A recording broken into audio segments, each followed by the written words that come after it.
प्रश्न पूछूं जी तो इसलिए मैंने पूछा। पास जी एक प्रश्न मेरा हो रहा है, ऐसे ही है जी जैसे जैसे कि आजकल जैसे मैं अपने पर्सनल रूम में मैं प्रेयर कर रहा हूँ, जी तो कई लोग होते हैं कि बहुत बहुत जोर जोर से तालियां बजाकर कुछ चला चला कर प्रेयर करते हैं, आराधना करते हैं। इनके पास जी ऐसा करने से कोई परमेश्वर ज्यादा नीचे आएगा, परमेश्वर ज्यादा हमसे बात करेगा? कुछ इसके बारे में बताइए। Good good good good good okay. Kuldeep ji का तीसरा प्रश्न है, बहुत अच्छा इंटरेस्टिंग प्रश्न है।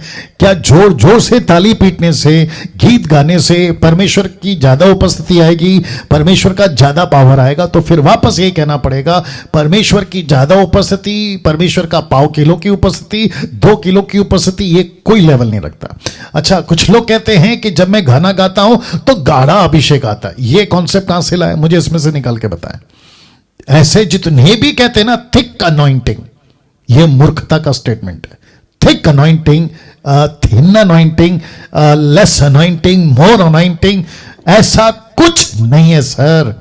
ये मनुष्य की बनाई हुई स्टेटमेंट है। परमेश्वर को जिस दिन वो न्याय करेगा ना, तुम लोगों को बहुत बड़ा हिसाब देना होगा कि जिस चीज को मैंने नहीं सिखाया तुम उसको बोल कैसे देते हो बड़े बड़े मंचों से। कितने लोगों को देखा है, वर्शिपरों को भी, मैं जब गाना गाता हूं तो गाढ़ा अभिषेक आता है, मैं जब प्रार्थना करता हूं तो प्रभु की बहुत तगड़ी उपस्थिति आती है। ये कहां से लाते हो सर? ये बाइबल के अंदर नहीं है। ओपन चैलेंज है किसी को भी, मुझे कोई प्रूफ करके बता दे कि बाइबल के अंदर गाढ़ा अभिषेक, पतला अभिषेक, मोटा अभिषेक, 2 किलो का अभिषेक, 10 किलो का अभिषेक। जिस दिन प्रूफ कर दोगे ना बाइबल से, मैं फेसबुक और यूट्यूब पे प्रचार करना छोड़ दूंगा। ओपन चैलेंज है। तो ताली पीटना जोर जोर से कोई जरूरत नहीं है। परमेश्वर की कितनी घटनाएं, जब बारिश हो रही थी ना तो एलिया ने कहा जाके देख के आओ, बड़ी बड़ी आंधी चली, बिजली गरजी, आंधी तूफान चली, नहीं था परमेश्वर, लेकिन लिखा एक धीमी आवाज, एक सॉफ्ट वॉइस, फिर बादल हाथ का जैसा छोटा बादल, बोला अब प्रभु दिखा, तो उसने कहा यस अभी प्रभु दिखा। ये क्या लॉजिक है साहब? क्या बड़ा बड़ा ढोल भी, ये तो 400 या 450 बाल देवता जो अपने देवता को सुबह शाम ढोल नगाड़ा पीट पीट के बुला रहे थे, आ जाओ आ जाओ। ऐसा कुछ है क्या अपना परमेश्वर? जी नहीं। देखो सीखना होगा, इसलिए लिखा है ना 1 कुरिन्थियों 14 का 33 में, परमेश्वर गड़बड़ी का परमेश्वर नहीं है। तो ताली पीटना, जोर जोर से चीखना, चिल्लाना, ऐसा किसी प्रकार की कोई जरूरत नहीं है। परमेश्वर के पास में आते हो, आपको परमेश्वर के तरीके से आना है, अपने तरीके से नहीं। यस कुलदीप जी।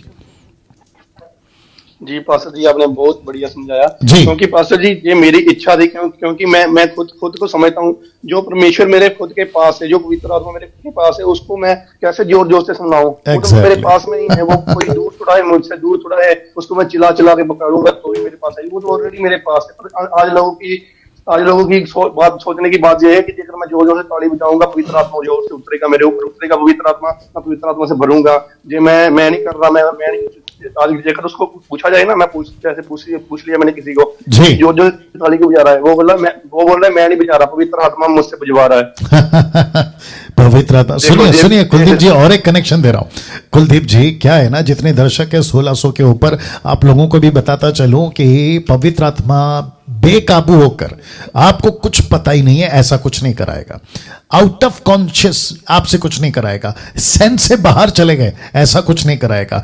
जबरदस्ती रोबोट की तरह चाबी घुमा दिया और आप ताली बजाने लगे, ऐसा कभी नहीं होगा। ये टोटल गलत है और ये शैतान की ओर से। अगर कोई कहता है मुझे नहीं पता मेरे साथ क्या हुआ, तो ये डेविल का स्पिरिट है। अगर कोई कहता है मुझे नहीं पता, मैं जोर जोर से हंसने लगा, मुझे नहीं मालूम मेरे साथ क्या हो रहा है, ये डेविल का स्पिरिट है। क्योंकि परमेश्वर कभी किसी के साथ जबरदस्ती नहीं करता। यीशु सज्जन है, जेंटलमैन। पवित्र आत्मा सज्जन है, जेंटलमैन। परमेश्वर पिता सज्जन, जेंटलमैन। वो जबरदस्ती कभी किसी से नहीं कराएगा। दूसरी चीज कुलदीप जी, इसके साथ लगे हाथ जोड़ देता हूं कि लोगों को ट्रेन नहीं किया गया इस तरीके से कि परमेश्वर तुम्हारे अंदर है, बाहर से नहीं आता। ये ट्रेन नहीं कर रहे हैं लोग। उल्टा ये क्या सिखाते हैं कि जैसे पेंतिकोस के दिन उतरा था, उतर के खत्म हो गया। सर वो किस्सा खत्म हो गया, चैप्टर क्लोज हो गया। अब वो फाइल को बंद करो, क्योंकि पवित्र आत्मा उतर चुका है और कलीसिया के मध्य में आ चुका है, और जो व्यक्ति उदार पाता है उसके अंदर रहता है। लेकिन ये क्या सिखाते हैं कि जैसे पेंतिकोस को, और बिब्लिकल है ना, उनको क्या लगता है, अरे लिखा है मतलब अभी उतरेगा, अरे आग आई है मतलब अभी आएगा। लेकिन ये नहीं सिखाते सेकंड पार्ट कि वो आ चुका है, वो बीत चुका है।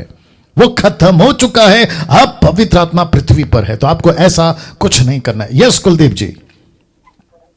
जी जी पास्टर जी, आपने बिल्कुल सही कहा Yes. कि हमें परमेश्वर मिल चुका है ऑलरेडी, पवित्र आत्मा हमें ऑलरेडी मिल चुका है। पास्टर जी, आपने पेंटिकॉस्ट की बात की कि पेंटिकॉस्ट के दिन पवित्र आत्मा उतरेगा, तो वो तो उतर चुका है ऑलरेडी। वो तो आपकी बात बिल्कुल सही है। आजकल पता है, मैंने किसी को बोल दिया, जी। जैसे मैं प्रेयर में था तो लड़का मेरे पास आया, मैंने उसको बोला कि हमें तो पवित्र आत्मा ऑलरेडी मिल चुका है। वो बोला नहीं, अगर पवित्र आत्मा हमें मिल जाता तो बाइबल में लिखा क्यों हुआ है कि अंत के दिनों में मैं अपना आत्मा तुम पे उड़ेल अरे दूंगा, बाप रे। नई नई भाषा बोलोगे और विश्वास नहीं करोगे। देखो पास्टर जी, अभी ये एक नया लॉजिक शुरू हो गया। बाप रे बाप रे बाप रे बाप रे, बहुत गड़बड़ है सर, बहुत गड़बड़ है।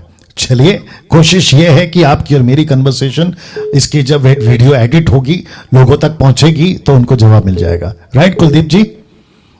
या जी pastor ji. Thank you Kuldeep.